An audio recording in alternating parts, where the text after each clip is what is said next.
नमः। हरि ओम। सदाशिव समारंभां शंकराचार्यमध्यमाम् अस्मदाचार्यपर्यन्तां वन्दे गुरुपरम्परां। श्रुतिस्मृतिपुराणानाम् आलयं करुणालयं नमामि भगवत्पादशङ्करं लोकशङ्करं।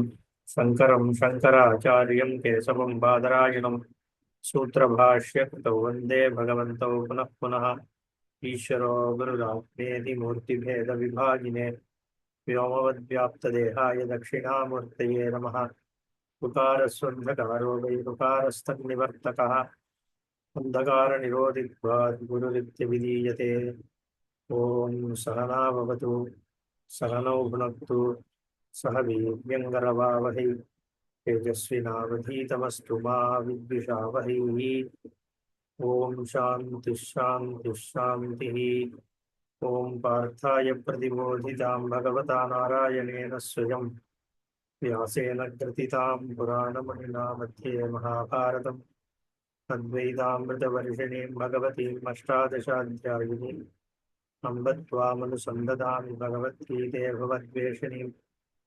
नमोऽस्तु ते व्यासविशालबुद्धे किल्लारविन्दायतपत्रनेत्र येन त्वया भारततैलपूर्णः प्रज्वालितो ज्ञानमयः प्रदीपः प्रपन्नपारिजाताय तोत्रवेत्रैकपाणे ज्ञानमुद्राय कृष्णाय गीतामृतदुहे नमः।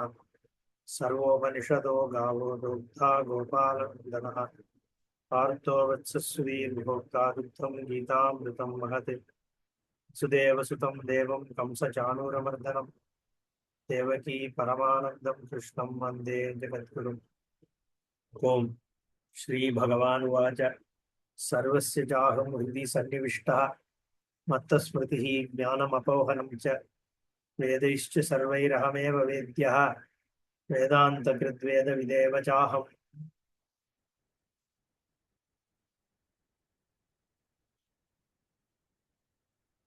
अहं सन्निविष्टः सर्वस्य हृदि எல்லாருடைய புத்தியிலும் ஞானஸ்வரூபமாக சைதன்யாத்மகமாக நான் தான் வியாபிச்சிருக்கேன். இங்க சர்வம் அப்படின்னு சொன்னாலே உபாதியை சொல்றதுன்னு ஆறு. சர்வத்துவம் சிருஷ்ட ஜெகத்துல தானே இருக்கு. அப்போ சிருஷ்டிக்குள்ள எப்படி என்னுடைய உபலப்தி இருக்கு அப்படிங்கிறத இங்க காண்பிக்கிறார். சர்வசிய எல்லா ஜீவராசிகளுக்கும் புத்தியில ஞானமாக ஞப்தி ரூபமாக சைதன்ய ரூபமாக நான் இருக்கிறேன், நுழைந்திருக்கிறேன், பிரவேசம் பண்ணியிருக்கேன் அர்த்தம். நிவிஷ்டா சமயக் நிவிஷ்டா நான் தான் நன்றாக நுழைந்து முழுக்க நான் தான் இருக்கேன்னு அர்த்தம். அப்போ இந்த ஸ்மரணைங்கிறது எங்க இருக்கு? அந்தఃகரணத்துல இருக்கு. புத்தியில தான், அந்தःகரணத்துல தான் ஸ்மிருதி இருக்கு. ஞானமும் எங்க இருக்கு? ஒரு விஷயம் எனக்கு தெரியுங்கிறது விருத்தியாத்மகமாக புத்தியில தான் இருக்கு, அந்தःகரணத்துல இருக்கு. அந்த அந்தःகரணத்துல பிரகாசிச்சுண்டு வியாபிக்கிறது நான் தான் அப்படின்னு பகவான் சொல்றார். அப்போ ஸ்மிருதி யாருடையது? பகவானோடது தான். நமக்கு என்னென்ன நினைப்பு வருது, நம்மளோட அன்கான்சியஸ்ல என்ன இருக்கு, அது பிரகாசிக்கிறது யாருனால? பகவானாலதான் பிரகாசிக்கிறது. ஒரு விஷயம் எனக்கு தெரிய வருதுன்னா எதனால தெரிய வருது? பகவானாலதான், சைதன்ய ரூபமாக இருக்கிறதுனால. அதனால மத்தகா ஞானம்னு சொல்றாரு. அப்போகனம் மறக்கிறதும் பகவானுடையதுதான். ஒரு விஷயத்தை மறக்கக்கூடிய, அதை மாற்றி புரிந்து கொள்ளக்கூடிய ஒரு பக்குவம் நமக்கு எப்படி வருது? அது அபோகனமாக அதை சஸ்பெண்ட் பண்ற ஒரு சக்தியை பகவான் தரார். இல்லைன்னா ஒரு புது விஷயத்தை நம்மளால தெரிஞ்சுக்கவே முடியாது. ஒரு விதமாக ஒரு விஷயத்தை தெரிஞ்சுட்டு இருக்கேன், மாத்தி தெரிஞ்சுக்கணும்னா அப்ப ஏற்கனவே புரிஞ்சுட்டு இருக்கிற அந்த புரிதலை வந்து சஸ்பெண்ட் பண்ணக்கூடிய ஒரு கெப்பாசிட்டி புத்திக்கு இருக்கணும். அந்த கெப்பாசிட்டியும் பகவத் சக்தி தான், அதுவும் தேவைதான் மனுஷனுக்கு. அதனால ஸ்மிருதியாக இருக்கட்டும், ஞானமாக இருக்கட்டும், அப்போகனமாக இருக்கட்டும், தெரிந்து கொள்ளுதல், தெரிந்ததை நினைவில் வைத்துக் கொள்ளுதல், தெரிந்ததை மறந்து வேறொன்றை தெரிந்து கொள்ளுதல், இது எல்லாமே பகவானுடைய ஒரு ஆவிர்பவனம் தான் அப்படின்னு தெரிஞ்சுக்கோ. சர்வைஹி வேதைஹி அகமேவ வேத்யா. வேதத்தினால பல விஷயங்கள் சொல்லப்படுறது, தேவதைகள்லாம் சொல்லப்படுறது, அந்த தேவதைகளுக்கான மந்திரங்கள் சொல்றது, கர்மாக்கள் சொல்லப்படுறது, எல்லாம் எப்படி நானாக முடியும், ஈஸ்வரனாக முடியும்னா தேவதைங்கிறதே ஈஸ்வரனுடைய ஒரு ஆஸ்பெக்ட் தான். இதெல்லாம் நம்ம ஏற்கனவே பார்த்திருக்கோம். அதனால நேரடியாகவும் மறைமுகமாகவும் ஒரே ஈஸ்வரனை தான் வேதம் முழுக்க சொல்றது. சர்வைஹி வேதைஹி வேத்யா அகமேவ. என்னுடைய ஒரு விபூதியை தானே நீ தெரிஞ்சுக்கிற. எங்க பார்த்தாலும் ஈஸ்வரனுடைய ஞானம் தானே உனக்கு லோகமாகவே தெரியறது. அதனால வேதத்தினால நீ சொல்லப்படுற விஷயங்கள் எல்லாம் ஈஸ்வரன் தான். சாமான்யமா நீ இந்திரியத்தினால தெரிஞ்சுக்கிற விஷயங்களே பிரத்யக்ஷானுமானத்தினால தெரிஞ்சுக்கிறதே ஈஸ்வரன் தாங்கிற பொழுது வேதத்தினால தெரியறதும் ஈஸ்வரன் தானே. அதே சமயத்துல வேதாந்த சம்பிரதாயத்தை ஏற்படுத்தினதும் நான் தான். இந்த ஞானம் நீ அடையணும்னா அந்த ஞான பிரவருத்தியை ஏற்படுத்தி இருக்கிறதும் நான் தான். வேத வேத வித்து, வேதத்தை தெரிஞ்சுக்கிறவனும் நான் தான் அப்படின்னு ஈஸ்வரன் பகவானாக இங்க சொல்றார். பாஷ்யம் பார்ப்போம். போன தடவை இது ஓரளவு பார்த்துட்டோம். சர்வஸ்ய பிராணிஜாதஸ்ய அகம் ஆத்மா சன்னு ஹிருதி புத்தௌ சன்னிவிஷ்டா அத்தஹ மத்தஹ ஆத்மனஹ சர்வ பிராணினாம் ஸ்மிருதிஹி ஞானம் தத் அப்போகனம். நினைவாற்றல், அறிந்து கொள்ளுதல், மறத்தல் எல்லாமே. அதுக்கு பாஷ்யக்காரர் கொஞ்சம் வேற மாதிரி அர்த்தம் சொல்றார். ஏஷாம் புண்ணிய கர்மணாம் ச புண்ணிய கர்ம அனுரோதேன ஞான ஸ்மிருதி பவதாம். ஒருத்தனுக்கு நல்ல விதமா தெரிந்து கொள்கின்ற தன்மையும் அதை நினைவில் வைத்துக் கொள்ளுகின்ற ஒரு ஆற்றல் இருக்கே, சக்தி, அந்த சக்தி பகவானால கொடுக்கப்பட்டது தானே. ஏன் ஒருத்தனுக்கு கொடுக்கப்படுறது இன்னொருத்தனுக்கு கொடுக்கப்படலைன்னா, யாரு புண்ணியத்தை பண்ணியிருக்கானோ அவனுக்கு இந்த சக்தி, உபாதியினுடைய ஒரு தன்மை. இது எல்லாமே ஒரு உபாதியில வந்து எல்லாத்தையும் நன்னா தெரிஞ்சுக்கிற சக்தி இருக்கு, ஞாபகம் வச்சுக்கின்ற சக்தி இருக்கு. இன்னொரு உபாதியில அது கம்மியா இருக்குன்னா அது என்ன காரணம் சொல்ல முடியும்? வேற என்ன காரணம்? தர்மம் தான், கர்மா தான் காரணம். அப்போ ததா பாபகர்மணாம் பாபகர்மானுரூபேன ஸ்மிருதி ஞானயோகோ அபோகனம் ச அபநயனம் அபாயனம்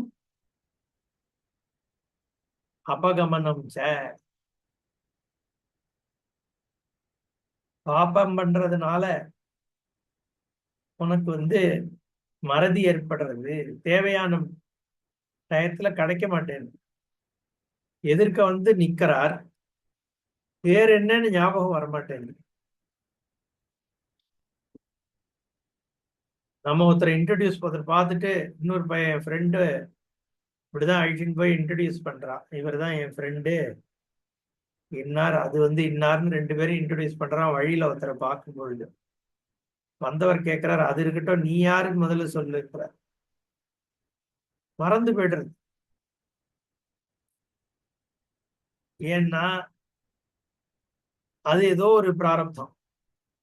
பரீட்சையில உட்கார்றான், படிச்சது மறந்துடுறது. ஒருத்தனுக்கு ஒரு தடவை படிச்சா ஏகஜந்த கிராகின்னு ஞாபகம் வந்துடுது. நாமளே இருக்கோம், இவ்வளோ கீதை படிக்கிறோம், உபனிஷத்துகள்லாம் படிக்கிறோம், சமயத்துல டக்குன்னு ஒரு கொட்டேஷன் சொல்லணும்னா ஸ்லோகம் மறந்து போயிடுது.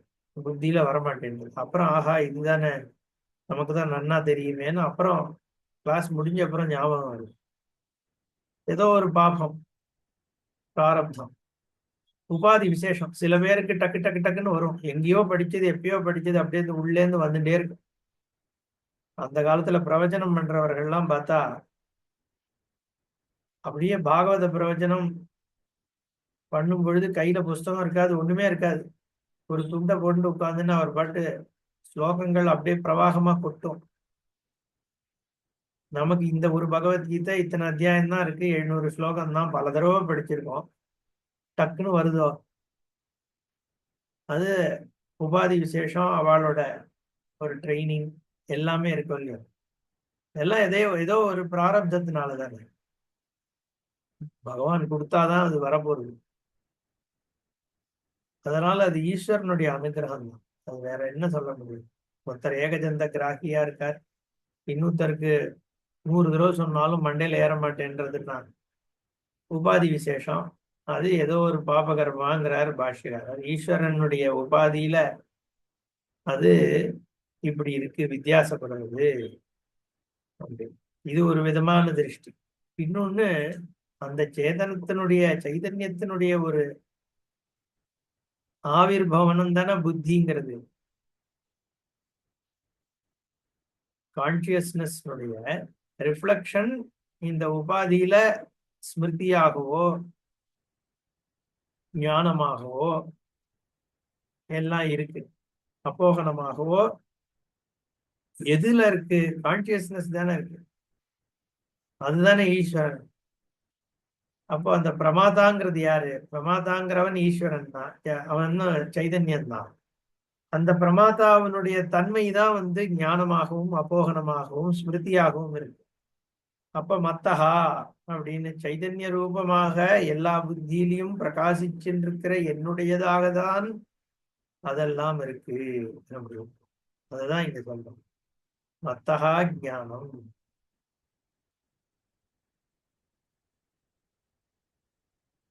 அதையே மாயா உபாதி வழியாக பார்க்கும் பொழுது ஈஸ்வரனுடைய தன்மை அப்படின்னு பார்க்கும். ஈஸ்வர தன்மையாக பார்க்கும் பொழுது அங்க புண்ணிய பாபங்கள்லாம் கொண்டு வர வேண்டியிருக்கு. சைத்தன்ய தன்மையாக பார்க்கும் பொழுது அதனுடைய கண்டென்ட்டே இதுதானே. அதனால அப்படி இருக்கும் பொழுது அப்போகனமே ஒரு ஈஸ்வரிய சக்தி தான்.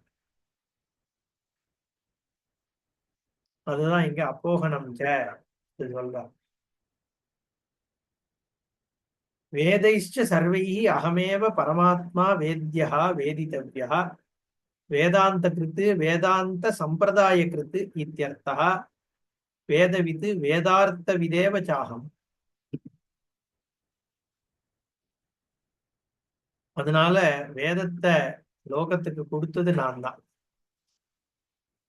கிருத்து வேதாந்த கிருத்து, வேதத்தை கொடுத்ததுனாதான் வேதாந்த சம்பிரதாயத்தையும் கொடுத்தது. வேதத்தை நான் வேதத்தினால அறியப்படுறவன்னா வேதத்தை செய்யறவனும் நான் தான்.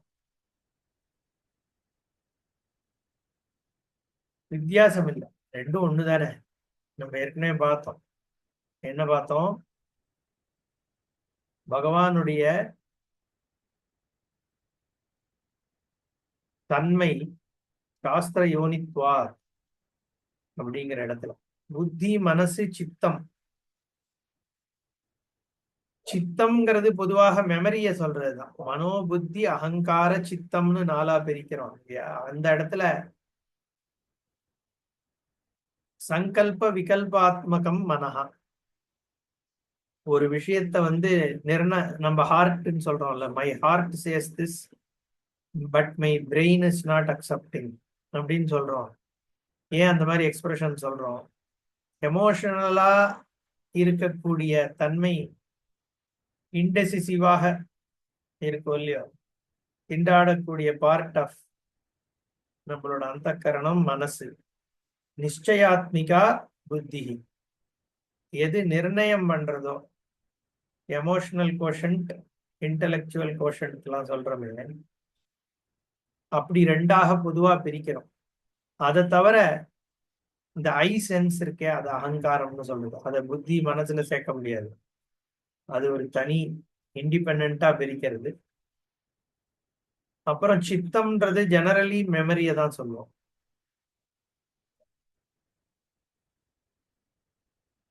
இந்த மாதிரி நாலா பிரிக்கிறது. சில இடத்துல அந்த கரணத்தை புத்தி மனசுன்னு ரெண்டா பிரிக்கிறதும் உண்டு. இல்ல மொத்தமாவே அந்த கரணம்னு சொல்றது. இதெல்லாம் ஜஸ்ட் டைசெக்டிங், ஒரு ஒரு ட்ரெயிட்ஸ தனியா பிரிச்சு சொல்றது, அவ்வளவுதான். பட் ஒட்டுமொத்தமா அது ஒரு அந்த கரணம் தான், உள்ள இருக்கிற ஒரு கரண உபாதி. இப்ப அடுத்ததாக க்ஷரபுருஷன் அக்ஷரபுருஷன் ரெண்டா பிரிச்சு சொல்லி அதுக்கு அப்பாலாக இருக்கக்கூடியது உத்தம புருஷன் அப்படின்னு ஒரு பிரக்கிரியையை இங்க கொண்டு வரார் பகவான். நான் பொதுவா ஒண்ணு சொல்றது உண்டு. நான் சொல்றது இல்லை, இது சாஸ்திரம் சொல்றதுதான். அத்தியாரோப அபவாதாபியாம் நிஷ்பிரபஞ்சம் பிரபஞ்சதே அப்படின்னு. நான் சொல்றது இதுல என்னன்னா, இத்தனை விதமான பிரக்கிரியைகள் இருக்கு அப்படிங்கிறோம். காரிய காரண பிரக்கிரியை, அவஸ்தாத்ரய விவேகம், இதெல்லாம் பிரக்கிரியை. திருஷ்ய விவேகம், நேதி நேதி, இதெல்லாம் மெத்தட் டு ஷோ பிரம்மம் என்ன அப்படின்னு. பட் இத்தனை சொன்னாலும் ஒரு விதத்துல யோசிச்சு பார்த்தோம்னா இதெல்லாமே எல்லாமே அத்தியாரோப அபவாதத்துல சொல்ல வேண்டியிருக்கு. அத்தியாரோப அபவாதம் ஆயிடுறது. உபாசனங்களும் அத்தியாரோப அபவாதம் தான். அத்தியாரோப அபவாதம்னா என்னன்னா, எல்லா சமஷ்டி தன்மைய உன் சுரூபத்துல காமிச்சிட்டு அப்புறம் இதுக்கெல்லாம் அப்பால் இருக்கிறது தான் உன்னோட உண்மையான சுரூபம் அப்படின்னு காண்பிக்கிறது அத்தியாரோப அபவாதம். அததான் இங்க பண்றார் பகவான்.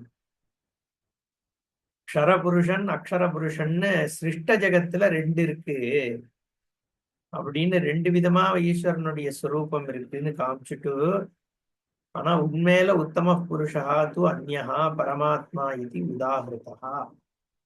அது பரமாத்ம ஸ்வரூபம்ங்கிறது இதுக்கு அப்பாலா இருக்கு. துரியம்னு மாண்டூக்கியத்துல சொல்லப்படுற அந்த ஸ்வரூபத்தை இங்க உத்தம புருஷன்னு காண்பிக்கிறார்.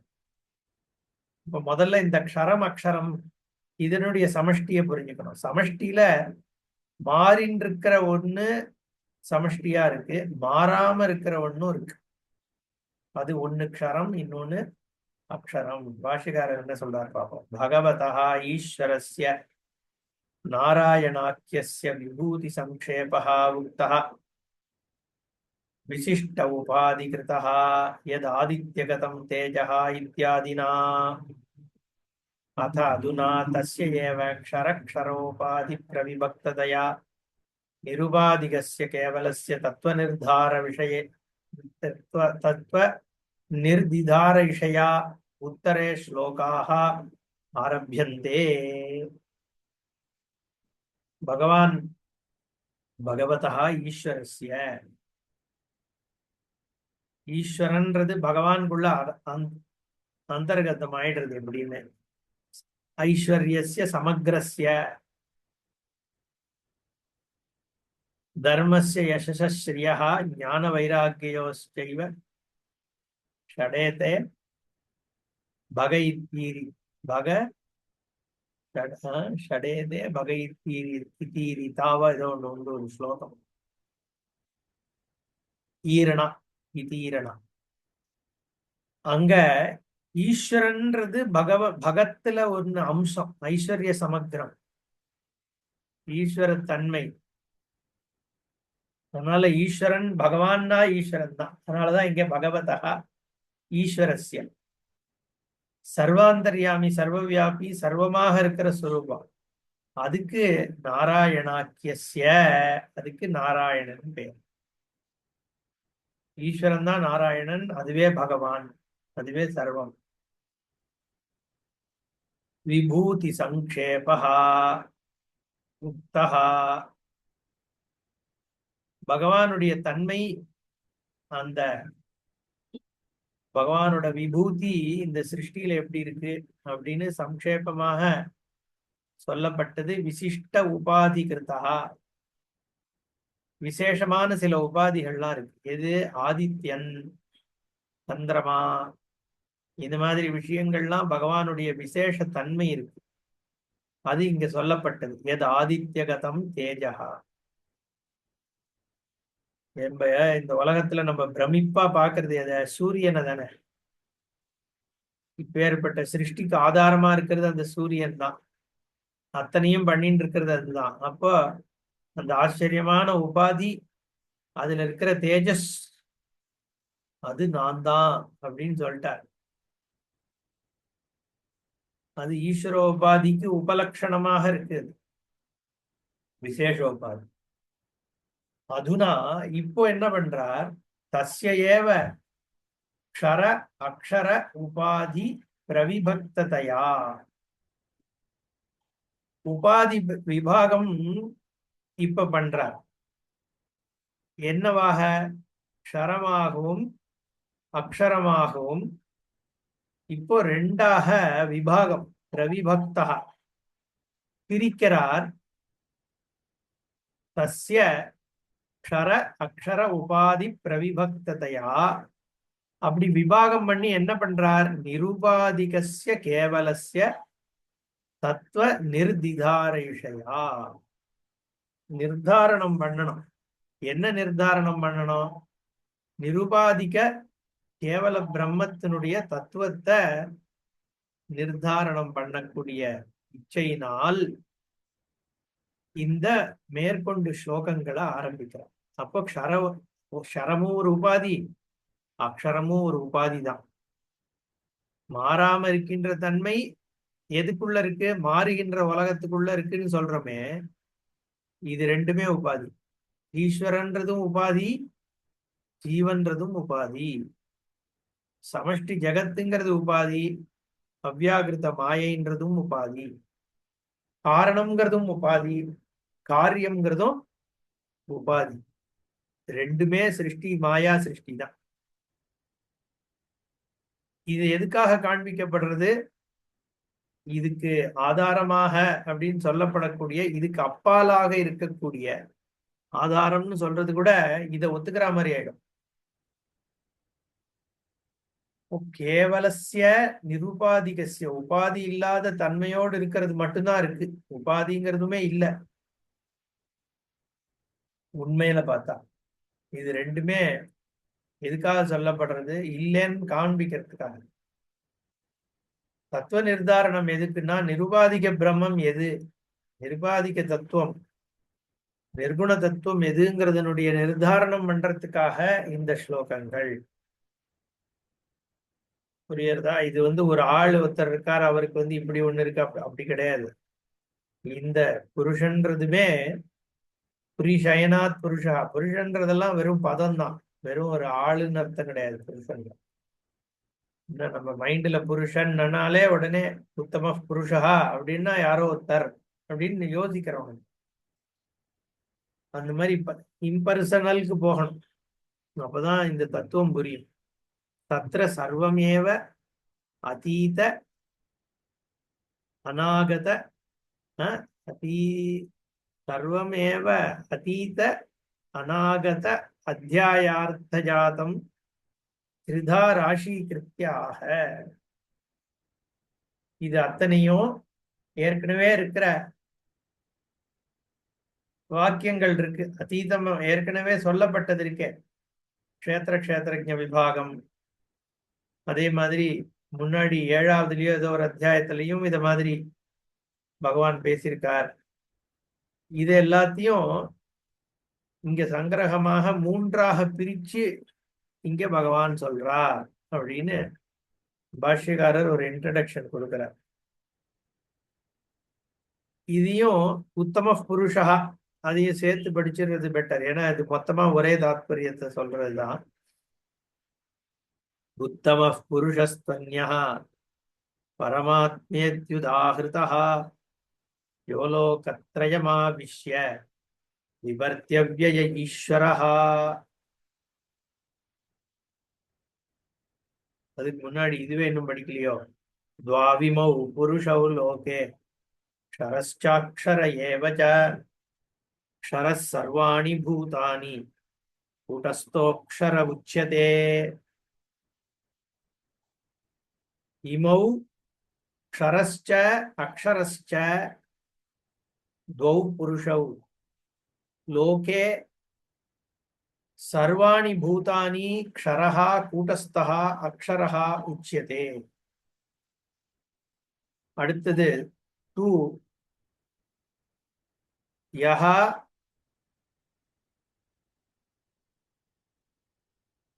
அவ்யயः ஈஸ்வரः லோகத்ரயம் ஆவிஷ்ய बिभर्ति उत्तमः पुरुषः अन्यः परमात्मा इति उदाहृतः.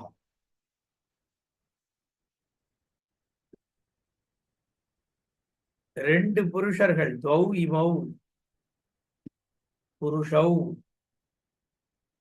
क्षरश्च अक्षरश्च. க்ஷரம் அழிவோடு கூடியது, கூடிய புருஷன், அழிவாகிய புருஷன்னே எடுத்துக்கலாம். க்ஷரஃப் புருஷா, க்ஷரஸ்ச அசௌ புருஷா, அழிவாகிய புருஷன். அக்ஷரஹா புருஷா, அழிவில்லாத தன்மையாகிய புருஷன். ரெண்டு தத்துவம். புருஷன்றது ஒட்டுமொத்த சமஷ்டியில சொல்றோம். இப்ப நம்ம இத பகவான் என்னது ஒரு தனி ஆள் சொல்லல, எல்லா ஆட்கள், ஜீவராசிகள், எல்லா உபாதிகள் எல்லாத்தையும் சேர்த்து மொத்தமா ஒரு கான்சியஸ் என்டிட்டி. அப்படி புரிஞ்சுக்கணும். அது ரெண்டு புருஷன் இருக்காருன்னா அங்க இருக்காரு இங்க ஒருத்தர் இருக்காருன்னு அர்த்தம் கிடையாது. ஒட்டுமொத்த சிருஷ்டி இருக்கே, நமக்கு புலப்படுற இந்த சிருஷ்டி இருக்கு இல்லையா, பிரபஞ்சம் முழுக்க தெரியறது. இதர் ரெண்டு சமஷ்டி விஷயமா பிரிக்கலாம், எல்லாம் சேர்த்து. லோகே லோச்சியதே, நமக்கு புலப்படுகின்ற விஷயங்களை மொத்தமாக எடுத்து பார்க்கும் பொழுது ரெண்டு புருஷர்களாக பார்க்கலாம். ஒன்னு சர்வாணி பூதானி க்ஷரஹா, எல்லா உயிரினங்கள், எல்லா பொருள்கள் எதெல்லாம் இருக்குன்னு புலப்படுதோ அதெல்லாம் தேஞ்சிட்டே இருக்கோம் இல்லையா. பூதங்கள் தேயறது, உயிரினங்கள் தேயறது, எனர்ஜியும் தேயறது, எல்லாமே மாறி மாறி தனக்குள்ளேயே தேஞ்சி வந்துட்டு திரும்பி போயிட்டு இருக்கு. அதுக்கு க்ஷரம்னு பேர். அது மொத்தமா தேவதைகள் அது இது எல்லாம் சேர்த்து க்ஷரம் அப்படி. இன்னொன்னு அக்ஷரம், அது அழிவில்லாம ஒண்ணு இருக்கு. இதுக்கு உள்ளுக்குள்ள கூட்டஸ்தகா அப்படி மாற்றம் இல்லாம இது ஒண்ணு இருந்துட்டு இருக்கு. அது அக்ஷரஹான்னு அக்ஷர புருஷன். மாறாம அவ்யாகிருத்தமாக ஈஸ்வரன் சொல்றது அதுதான். மாயோபகித சைதன்யம். இந்த அவித்யாபகித சைதன்யங்கள் எல்லா உபாதிகளும் சேர்ந்து ஷரஹா. அச்சேதன வஸ்துகளும் க்ஷரத்துல வந்துடும். அது எல்லாத்துக்கும் காரணபூதமாக இருக்கிறது அக்ஷரம். காரிய ஜெகத் க்ஷரம், காரண ஜெகத்து அக்ஷரம். புரியுறதா? பரிணாமி காரணத்தோடு இருக்கிறது க்ஷரம், விவர்த்த காரணமாக இருக்கிறது அக்ஷரம். உபாதான காரணம்னு சொல்லப்படக்கூடியது க்ஷரம், நிமித்த காரணம்னு சொல்லப்படுறது அக்ஷரம். இதெல்லாம் கிட்டத்தட்ட பரியாயம்தான். எப்படி ஜீவாத்மால பார்த்தோம்னா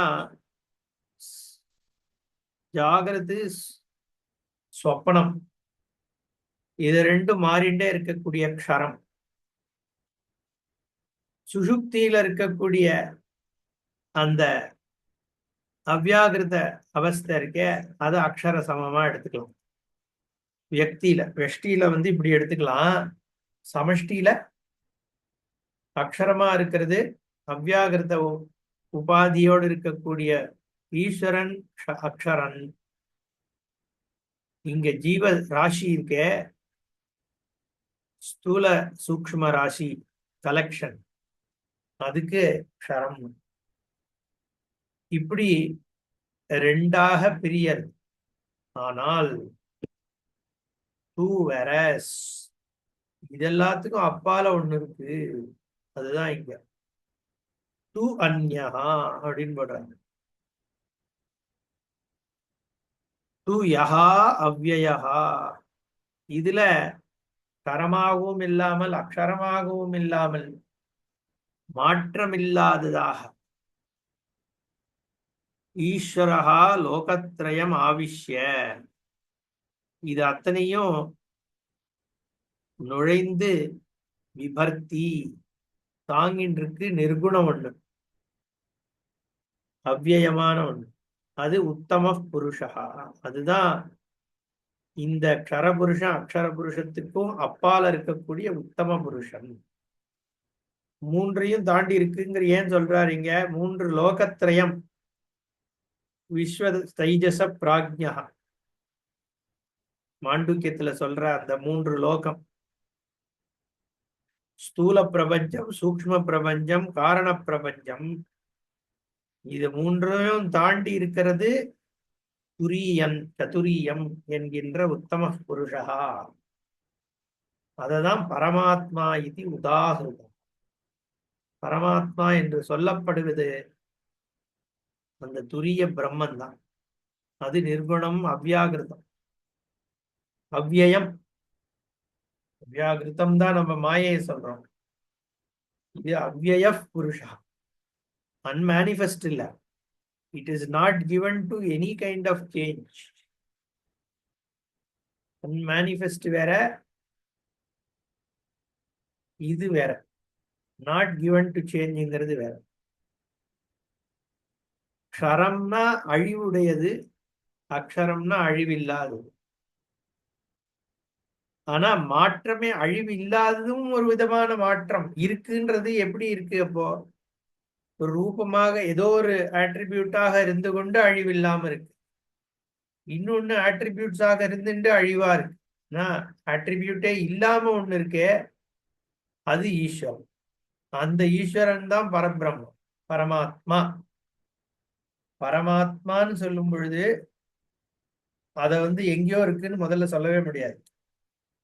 பரமாத்மா அங்க இருக்கார். பரமாத்மாவை நம்ம எல்லாம் தரிசனம் பண்ணாலும் ஃபிகரேட்டிவ் ஸ்பீச். புருஷோத்தமன், உத்தம புருஷான்னா உத்தம உத்தமன்ற வார்த்தை இருக்கே, பிரதம புருஷ, மத்தியம புருஷ, உத்தம புருஷ. உத்தம புருஷன் எங்க இருக்கு? நான்ற இடத்துல தானே இருந்தாலும் உத்தம புருஷன். புருஷோத்தமன் சொல்லிட்டு அங்க இருக்கார், புல்லாங்குழல் வாசிக்கிறார்னு கூடாது. பரம ஆத்மானாலே நமக்கு அந்தர்யாமியாக எல்லா விதமான, நானே இங்கேன்னு காமிக்கிறதுக்கு காரணம் நம்ம அங்கன்னு காமிக்க கூடாதுங்கிறதுக்காக தான். மற்றபடி இங்கேங்கிறதுமே தப்பு தானே, அதுவுமே லொக்கேட் பண்றதாக ஆயிடுறது. பட் வெளி இல்லை அப்படிங்கிறதுக்காக அதை அப்படி காண்பிக்கிறோம். அக்ஷர புருஷா அப்படிங்கிறது மாயை தான்.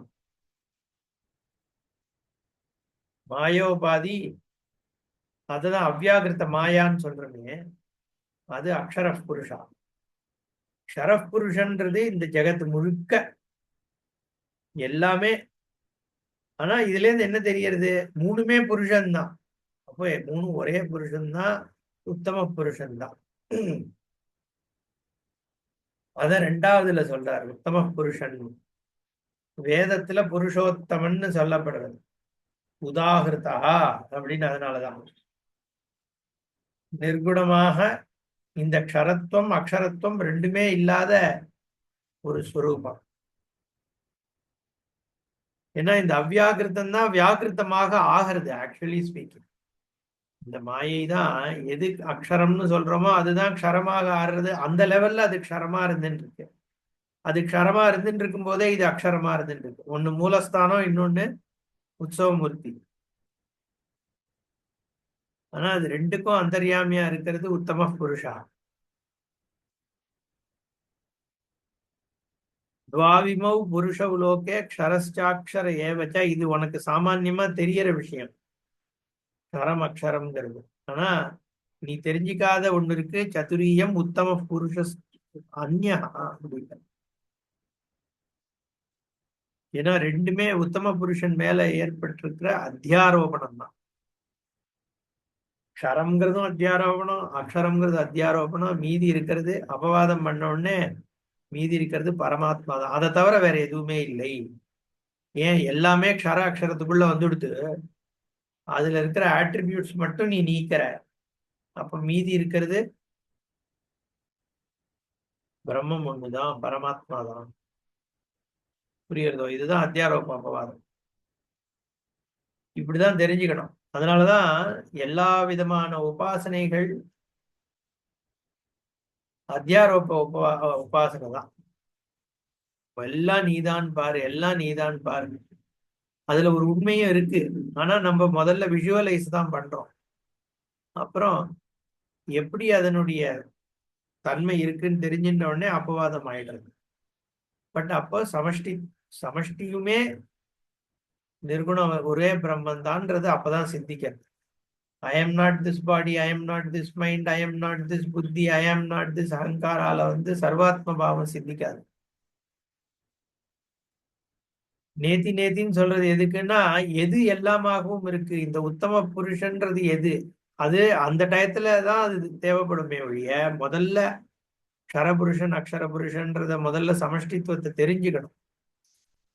அதுக்கப்புறம் உத்தம புருஷன் எதுன்னு பாக்கணும்.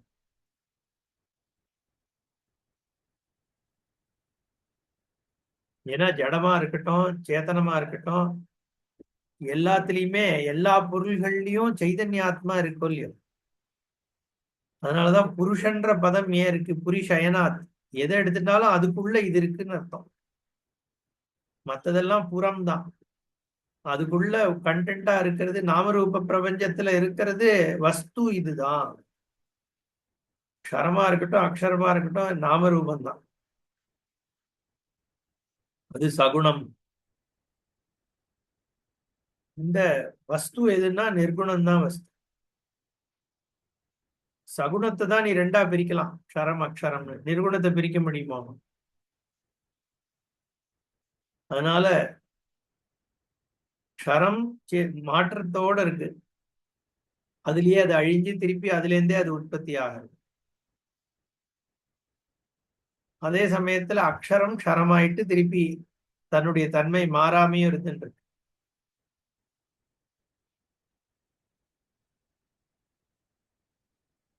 அந்த அக்ஷரமாக இருக்கிறது எதுன்னா பகவானோட சக்தி தான். அது மாயா சக்தியை தான் அக்ஷர புருஷன்னு சொல்றது. ஏன்னா அது புருஷனுடைய சக்தி. எல்லாமே பிரம்மாசிரயம் தான். அஜ்ஞானம் பிரம்மாசிரயம், மாயை பிரம்மாசிரயம், உபாதி பிரம்மாசிரயம், சக்தி பிரம்மாசிரயம். ஏன்னா இதெல்லாம் மித்தியை, அதுதானே சத்தியம். பானை எடுத்துட்டாலும் களிமண் ஆசிரியச்சுதான் இருக்கு, தட்டை எடுத்துட்டாலும் களிமண் ஆசிரியச்சுதான் இருக்கு, டம்ளர் எடுத்துட்டாலும் களிமண் ஆசிரியச்சுதான் இருக்கு. பாக்குறதுக்கு வேணா ஒவ்வொன்றும் வெவ்வேறு மாதிரி இருக்கும். நானாச்சித்ர கடோதரஸ்தித மகா தீப பிரபாபாஸ்வரம் ஞானம் யஸ்யது சக்ஷுராதிகரணத்வாரா பகிஸ்பந்ததே ஜானாமீதி தமேவ பாந்தம் அனுபாத் ஏதத் சமஸ்தம் ஜெகத் தஸ்மை ஸ்ரீ குருமூர்த்தையே நம இதம் ஸ்ரீதட்சிணாமூர்த்தையே. அங்க என்ன சொல்றார்? ஒரு பானைக்குள்ள ஒரு விளக்கு எரியறது, அதுல நிறைய ஓட்டை ஓட்டையா இருக்கு பானையில. ஒரு ஓட்டை ஸ்கொயரா இருக்கு, ஒன்னு சர்க்குலரா இருக்கு, ஒன்னு ஸ்டார் மாதிரி இருக்கு, இன்னொன்னு பிரப மாதிரி இருக்கு, இன்னொன்னு வெறும் கோடு மாதிரி இருக்கு, இன்னொன்னு பல புள்ளிகள் சேர்ந்து கிளஸ்டர் மாதிரி இருக்கு. ஒவ்வொன்றும் ஒரு மாதிரி இருக்கு. அப்போ இந்த ஒரே லைட்டு தான் அந்த ரூம்ல அங்கங்க செவுத்துல வெவ்வேறு ஷேப்பா இருக்கு. இது பார்த்தா ரொம்ப டிஃப்ரெண்டா இருக்கு, அது வேற டிஃப்ரெண்டா இருக்கு. இதுவும் அதுவும் ஒண்ணுனே சொல்ல முடியாத மாதிரி இருக்கு. ஆனா பார்த்தா எல்லாம் ஒரே ஜோதி தான். அது மாதிரி இந்த தேகத்துல ஒண்ணு வந்து சப்தம்னு கேக்குது, இன்னொன்னு ரூபம்னு தெரியறது, இன்னொன்னு ரசம்னு தெரியறது, இன்னொன்னு ஸ்பர்ஷம்னு தெரியறது. அதுல என்ன கண்டென்ட் இருக்கு பார்த்தா, இருக்கிற கண்டென்ட் என்னவோ ஒரே சைதன்யம் தான், இல்லையா? அப்போ உபாதி பேதம் பலவிதமாக இருந்தாலும் வஸ்து என்னவா இருக்கு? ஒரே பிரகாசமான பிரம்மஸ்வரூபம் தான் இருக்கு. அதனால உபாதி பேதத்தினால வேணா வெவ்வேறையா இருக்கலாம்.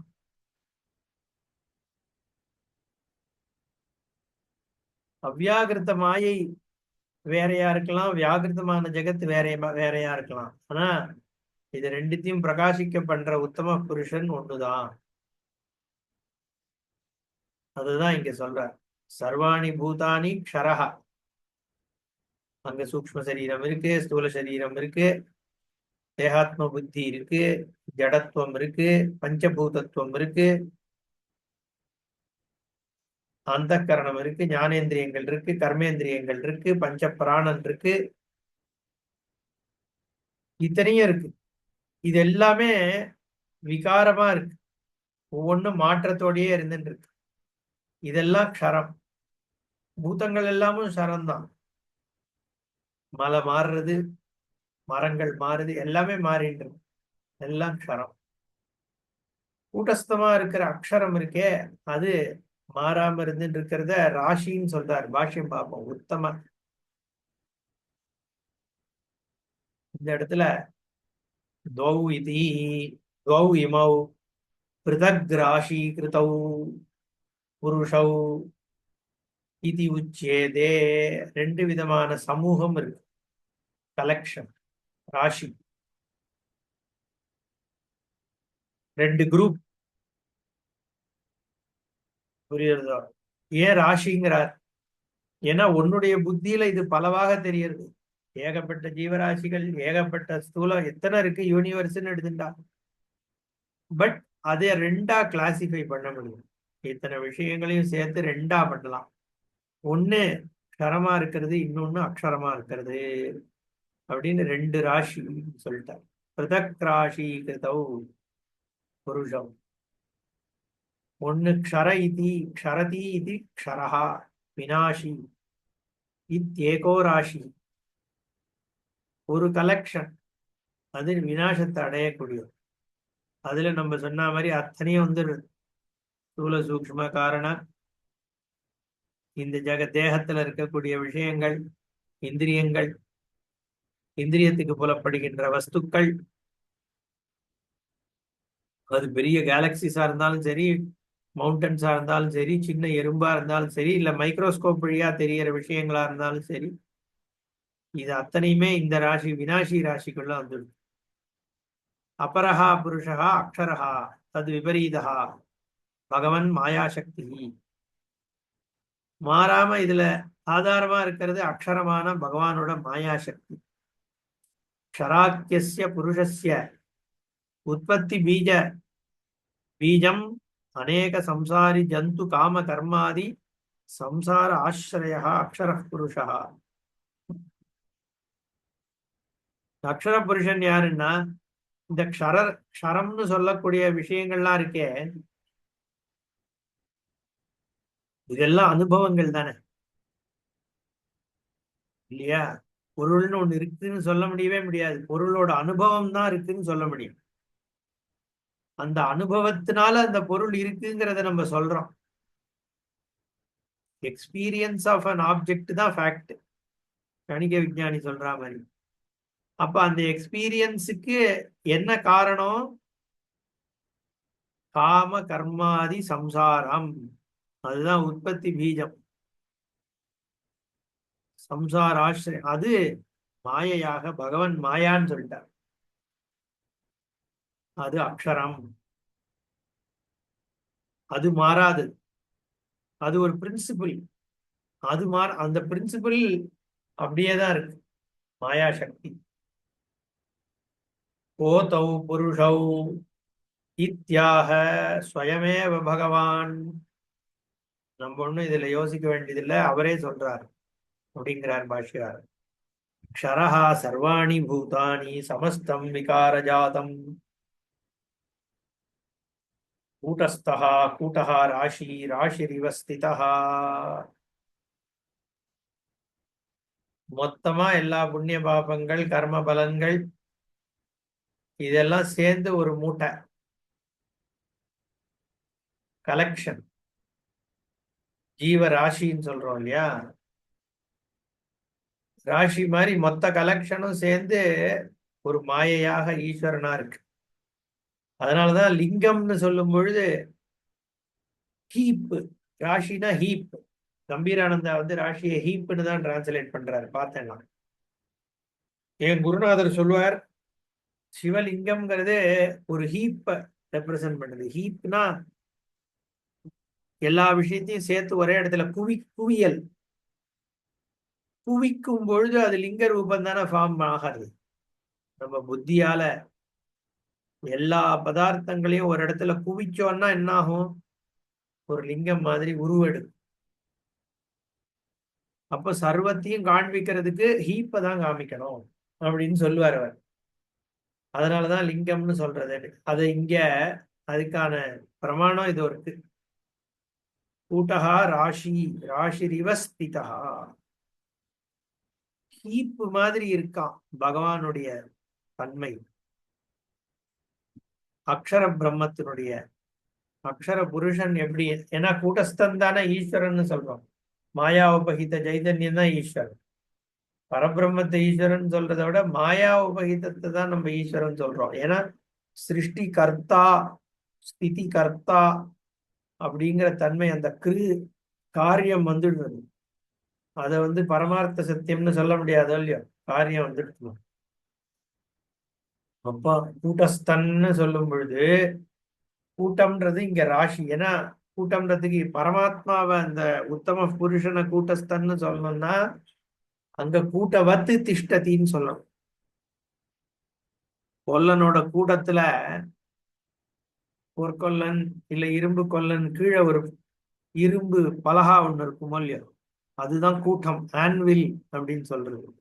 அதுக்கு மேல எல்லாம் நடந்துட்டு இருந்தாலும் அது எல்லாத்தையும் தாங்கிட்டு இருக்கு, அவ்வளவுதான். ஸ்வயம் எந்த மாற்றமும் அடையாமல் அப்படிங்கிறதுனால கூட்டவத்து அப்படிங்கிற பொழுது அங்க பரபிரம்மத்தை சொல்றது. இங்க ஈஸ்வரனை சொல்றதுனால ராசின்னு சொல்லிட்டார் பாஷ்யக்காரர்.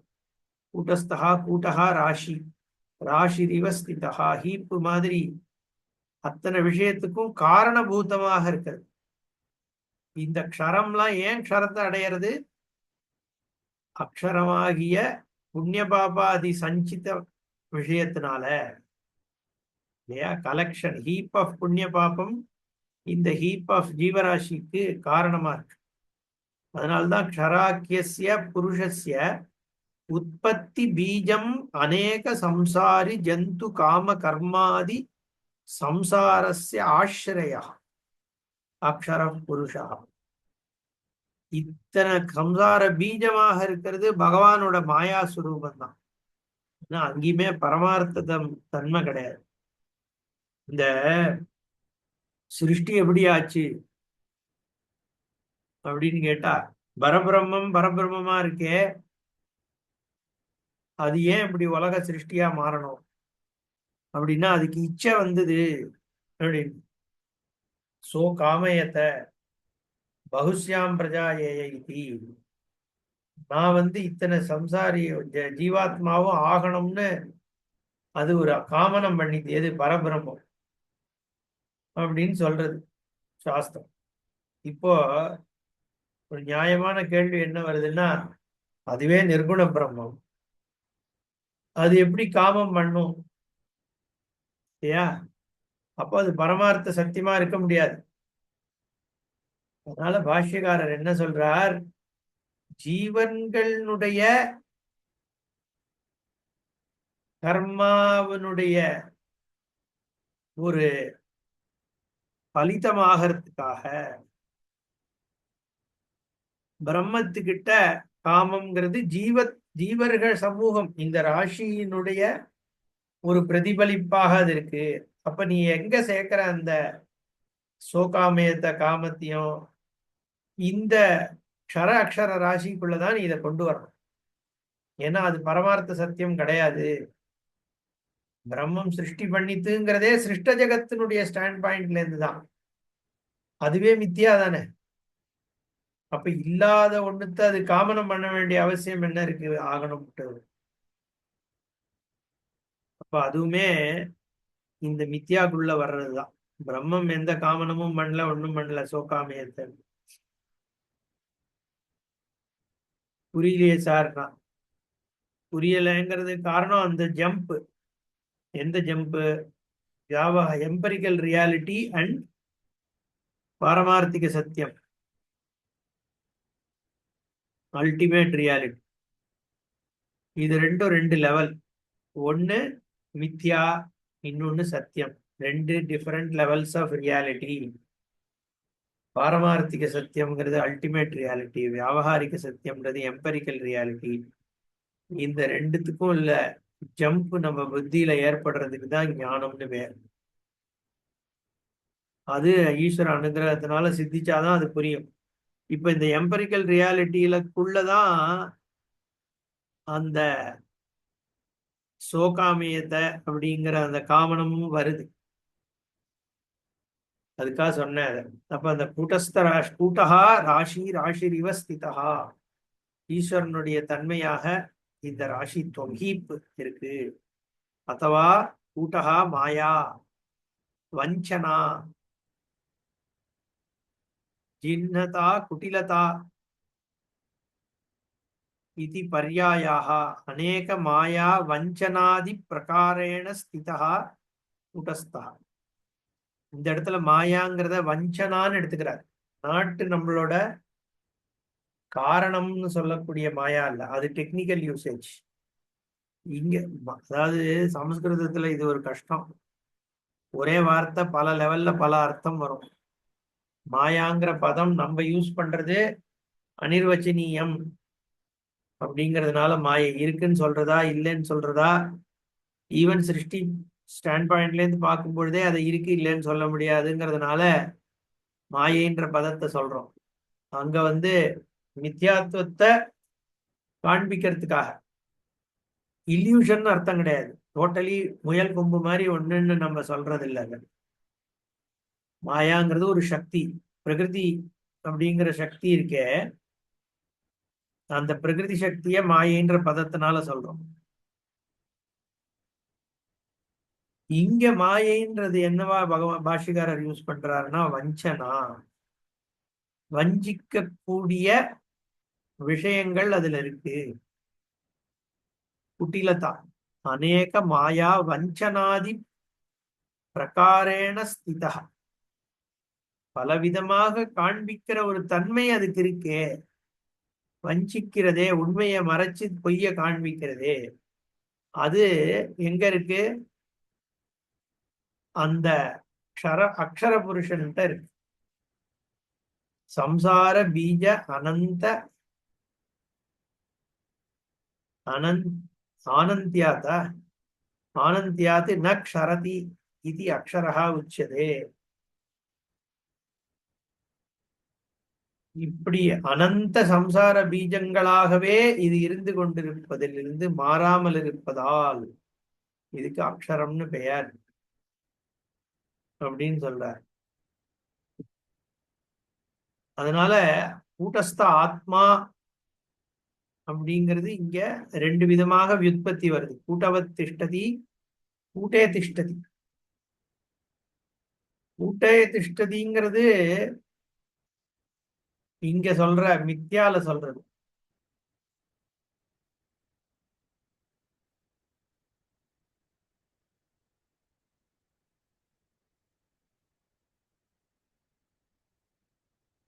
இப்ப அந்த அத்தியாரோப அபவாதம் சொல்ற இடத்துக்கு வரார். ஆப்யாம் க்ஷராக்ஷராபியாம் அந்யஹா விலக்ஷணஹா க்ஷர அக்ஷரயோ அக்ஷர உபாதி துவய தோஷேன அஸ்பிருஷ்டா. உலகம் முழுக்க க்ஷரத்திலையும் அக்ஷரத்திலையும் சேர்த்தாச்சு. இப்போ இந்த உபாதி துவய தோஷம் எதை தொடாம இருக்கோ நித்திய சுத்த புத்த முக்த ஸ்வபாவா. இது அத்தனையும் க்ஷரம். இது அத்தனைக்கும் காரணமா இருக்கிற அக்ஷரம். இந்த ரெண்டு தோஷமும் தொடாம ஒரே வஸ்து தான் இருக்கு. அது எதுன்னா உத்தம புருஷா நித்திய சுத்த புத்த முக்த ஸ்வபாவா. அப்போ இது பராத்மா, எல்லாத்திற்கும் அப்பாலாக இருக்கின்ற ஒரே ஸ்வரூபம் தான். அதுதான் இந்த அக்ஷரமாவும் இருக்கு. ஆனா அந்த க்ஷரத்துவம் அக்ஷரத்துவம் ரெண்டு ஆட்ரிபியூட்ஸ் மட்டும் அதுக்கு இல்ல, மற்றபடி ஸ்வரூபமாக அதுதான் இருக்கு. அதுதான் சர்வமாகவும் இருக்கிற பிரம்மம். இதுதான் அத்தியாரோப அபவாதம். இந்த அபவாத தன்மை இங்க சித்திக்கிறது. எப்படி அபவாத தன்மை சித்திக்கிறது? விலக்ஷணத்துவம். விலக்ஷணத்துவம் உபாதித்வய தோஷ அஸ்பிருஷ்டத்துவம். எப்படி ஆகாசத்துல அதுல இருக்கக்கூடிய தூசிகள்லாம் படுறது இல்லையோ, அப்படி இது அத்தனைக்கும் ஆதாரமா இருக்கிற உத்தம புருஷன்ற இந்த பரமாத்மாவை இந்த உபாதிகத தோஷங்கள் தொடுவதில்லை. அதனால அங்க நித்திய சுத்த புத்த முக்த ஸ்வபாவமாக இருக்கு. உத்தம புருஷஸ்தன்யா பரமாத்மா இது உதாகிருதம் யோ லோகத்ரயம் ஆவிஷ்ய விவர்த்தி அவ்யய ஈஸ்வரா. இங்க ஈஸ்வர பதம் யூஸ் பண்றார். அந்த இடத்துல அக்ஷராத்மகமாக இருக்கிற புருஷனும் நம்ம ஈஸ்வரனா சொல்றோம். மாயோபகிதமாக இருக்கிற ஈஸ்வரன், சிருஷ்டி கர்த்தா அப்படிங்கிற ஈஸ்வரன். இங்க பராத்மாவே ஈஸ்வரன். அதுதான் உண்மையான ஈஸ்வரன் இல்லையா? அதுதான் சர்வத்தையும் நியந்திரம் பண்ற ஒரு சுரூபமாக இருக்கு. இதை நம்ம அடுத்த கிளாஸ்ல பார்ப்போம். உத்தம புருஷஸ்தன்யா. ஓம் பூர்ணமதః பூர்ணமிதம் பூர்ணாத் பூர்ணமுதச்யதே பூர்ணஸ்ய பூர்ணமாதாய பூர்ணமேவாவசிஷ்யதே. ஓம் சாந்தி சாந்தி சாந்தி. ஹரி ஓம் ஸ்ரீ குருப்யோ நமஹ. ஹரி ஓம். ஒரே ஒண்ணு சொல்லுங்க. இது இந்த இதுல சம்பந்தம் இல்ல. சோகாமயதா பகுஷாம் விஜாயத்தின்னு வருது வேதத்துல. அதை எக்ஸ்பிளைன் பண்ணி கொஞ்சம் கிளியரா இருக்கு. கிளியர்ல கேட்டுட்டேன். இந்த வேற கொஸ்டின் எனக்கு வருது. அந்த காலத்துல வானப்பிரத்தம்னு இருந்தது. அவ வானப்பிரத்தம்னு இருக்கும்போது அவ போயிடுவா வானத்துல, யாரும் தெரியாது, எப்ப போனான்னு தெரியாது. அப்ப பித்ருங்கிற கான்செப்டே வராது. இவ இப்ப எப்ப போனான்னு தெரியாது, காரியம் பண்ண முடியாது. அப்ப எப்படி பித்திருக்கள் தேவதைன்னு ஒண்ணு வருது? இந்த வானப்பிரத்த கலிகாலத்துல இல்லைங்கிறா. அப்ப உயிரோடு இருக்கும்போது வனத்துக்கு போயிடுறா. இங்க இருக்கிறவன் வனத்துல எங்க இருக்கான்னு தெரியாது, அவன் காரியமும் பண்ண மாட்டான். அப்ப எப்படி பித்ருங்கிறது வந்தது? வானப்பிரஸ்தம் எடுத்துட்டு சன்னியாசம் எடுத்துக்காம போறவாளை சொல்றோம். சன்னியாசம் ஆமா ஆமா, எடுத்துட்டு ராஜாக்கெல்லாம் போயிடுவாளே, புள்ளகிட்ட கொடுத்துட்டு ராஜாக்கு போயிடுறா. இப்ப வானப்பிரத்துல எந்த கடி செத்து போச்சோ, எப்படி போனாரோ தெரியாது, இவனுக்கும் தெரியாது. அப்ப எப்படி பண்ணுவான், யார் பித்ருக்கு பண்ணுவான்? அந்த பித்ருங்கிற கான்செப்டே எப்படி வந்தது இந்த ரிலிஜன்ல? நல்ல கேள்விதான் இது. நான் யாராவது வைதிகால தான் கேட்டுட்டு சொல்லணும். எப்படில நம்ம ஏதாவது கிரந்தத்துல புராணத்துல இருக்கா வானப்பிரஸ்தியா இருக்கிறவாளை பத்தி அவ புத்திரர்களுக்கு எல்லாம் ஏதாவது விதமாக தெரியப்படுத்தினாளா தெரியல. ஆமா, அவன் ஆத்ம பிண்டமும் போட்டுக்க முடியாது புத்திரன் இருக்கும்போது. இப்ப ராமரே தசரதன் நான் போறேன்னாரு. ஒரு கால் பட்டாபிஷேகம் பண்ணிட்டு அவர் போயிட்டாருன்னா, அவர் பாட்டு காட்டுக்கு போயிருப்பாரு. ராமருக்கு தெரியாது எப்ப போனாரு, எப்ப உயிர் இருக்குன்னு ஒண்ணும் தெரியாது. பித்ருங்கிறது அவர் இப்பதான் கலிகாலத்துல தான் இருக்கு. அந்த காலத்துல அந்த பித்ரு தேவதைன்னு இருந்ததா? என்ன பரம்பரையா கிரகஸ்தாத்திரம், பிரம்மச்சாரி, வானப்பிரத்தம்னு இருக்கு. அப்படி இருக்கும்போது பித்ருங்கிறது எவ்வளவு, அதுவும் நம்ம அந்த 13 நாள் காரியத்துல அது முள்ளில் நடக்கிறது, வைதிகர்கள் நடக்கிறது, என்னமோ நேர்ல பார்த்தாப்பெல்லாம் 13 நாள் காரியம்ல இருந்தது. இது ஏதாவது இடைச்சல்களா இல்ல எதுல இருந்து என்ன சோர்ஸ் இதுன்னு தெரியல. அது ரைட்டு தான். வானப்பிரஸ்தரா போயாச்சுன்னா சன்னியாசம் ஆயிட்டாலாவது அதுக்கு வேண்டியது இல்ல பண்ணிடுறான்னு இருக்கு. பட் வானப்பிரஸ்தரா இருந்துட்டு சன்னியாசம் எடுத்துக்காம ஒருத்தர் காலம் முடிஞ்சு போயிடுது. அவ புத்திரர்களுக்கு தெரியும் ஒரு காலத்துக்கு அப்புறம். அது நான் கேள்விப்பட்டிருக்கேன். இத்தனை வருஷம் ஆயிடுத்துன்னா அவ போயிட்டுதான் நம்ம இது பண்ணிக்கலாம் அப்படின்னு இருக்கு. அது 14 வருஷம் 12 வருஷம் ஒருத்தன் பாக்கலன்னா போயிட்டான்னு இருக்கு. அதனாலதான் 12 வருஷம் வாங்கிட்டா. ஆமா, தர்பையை வச்சு சம்ஸ்காரத்தை பண்ணிட்டு அதுக்கப்புறம் பண்ணலாம்னு பித்திருக்காரியங்கள். அது ஏதோ சமாதானம் மாதிரி இருக்கா, ஆனா டெஃபினட் ஆன்சரா இல்ல. ஆமா ஆமா, அப்படிதான் கேள்வி. ஆமா, வேற வேற வழி இல்லையே. நீங்க சொல்ற மாதிரி ம். மனப்பிரஸ்தனா போயாச்சு. அவன் எங்க இருக்காரு, என்ன இருக்காரு, எப்ப போனாருன்னு தெரியலன்னா வேற என்ன பண்ண முடியும்? அதனால தான் நான் சொல்றேன், அந்த கிரேதாயுகத்துல பித்ருன்னு இருக்கான்னு தெரியல. நான் ராமாயணத்துல நிறைய வருது, அதை படிக்கும்போது எனக்கு சந்தேகம் வந்துருச்சு. இவர் இப்படி சொல்றாரு. தசரதர் வானபுரத்துக்கு கிளம்பின்னு இருக்கார், பட்டாபிஷேகத்தை கொடுத்துட்டு அவன் 40 வயசு ஆனா போயிடணும். எல்லாரும் போயிருக்கா, மகாபாரதத்திலயும் போயிருக்கா, தசரதரும் போயிருக்கா, அந்த புராணங்களே சொல்றது. அந்த கான்ட்ரடிக்ஷன் வருதுங்க. யாரன்னு